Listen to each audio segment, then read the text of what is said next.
Magkilaw ta karon og bulinaw dol. Kay maglungag tag balanghoy diri sa uma. Kay magluto ta karon na pipino. Mga alot sa kog balanghoy diri dol.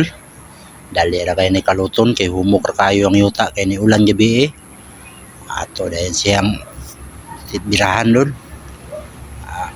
Kamay ra pud natulong agong kay sumpol po kay si kaon diri sa balanghoy.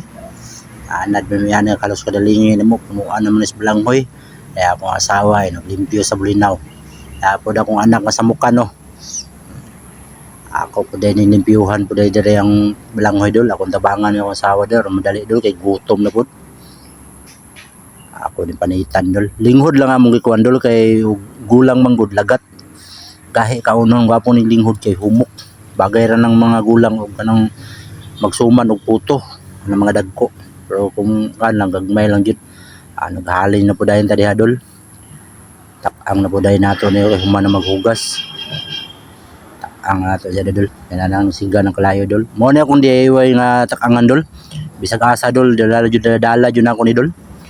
Asa ko madto dol kay gamit kay ni dol dali kay makatak-ang dol. Ana diha pwede nimo na adjustan no. Pababa pwede nimo na patasan kung paduol nimo sa kalayo ang kaldero. Katapong litos to mo pwede pud nimo adjustan. Kana pwede po nimo ipataas pababa dali ra jud kay na siya dol makatak-ang dol kalayo ra kulang ni dol kahoy nga uga dol kaldero luto na jud gani dol bati kay ni dol ato na po dayon siyang kuan dol luto na dol tilawan na dol luto na humok na siya so ato na siyang gihukad diha dol sa plastaran din nato siya og bani saging anang kinilaw dol pipino niya katong gulay niya igisa ganina wala isubak lagi ato ginamos kumati na kang kaon na ni Rondol